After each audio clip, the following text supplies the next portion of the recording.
દક્ષ મહારાજ જેવા ગયા, વળી પાછું ઘટના એની એ ઘટી. 26 દીકરીઓ છે, એને એટલો બધો નથી સાચવતો જેટલો રોહિણીને સાચવે છે. અને વળી પાછી દીકરીઓ હેરાન પરેશાન થવા લાગી. અને દક્ષ મહારાજને વળી પાછું કીધું કે પિતાજી આપ આવી અને સમજાવી ગયા, છતાં પણ વાત એનું ઈ જ છે. તમે ચંદ્રને કહો કે સમાન ભાવથી બધાને પ્રેમ કરે, સમાન ભાવથી બધાને રાખે.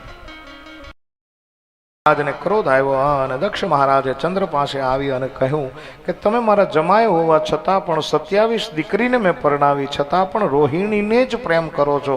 જા એક કામ કર, તને ક્ષય થઈ જાય.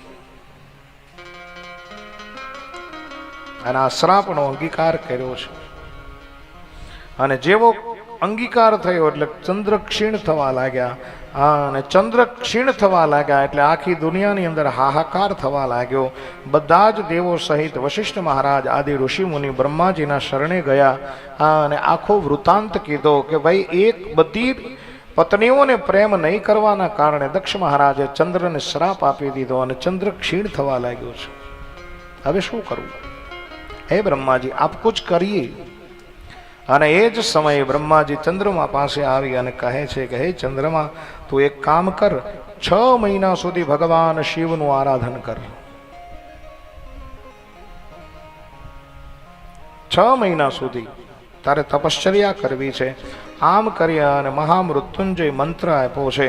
અને મહામૃત્યુંજય મંત્ર આપ્યા અને એ ચંદ્રમાએ 6 મહિના સુધી શિવની આરાધના કરી. અને એવું કહેવાય છે કે 10 કરોડ શિવના જાપ કર્યા છે.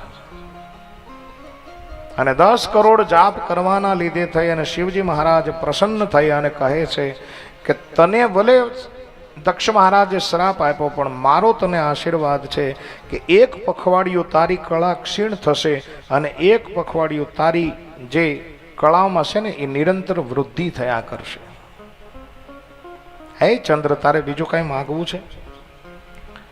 અને ત્યારે ચંદ્રમાએ કીધું કે આપ પ્રસન્ન થયા છો, આપે શ્રાપને,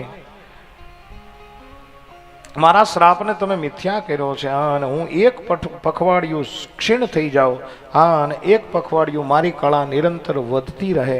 પણ પ્રભુ, જગતને દેખાડવા માટે મારી એક પ્રાર્થના છે, જો આપ માનો તો. બોલે શું પ્રાર્થના છે? બોલે તમે અહીંયા સ્થિર થઈ જાઓ.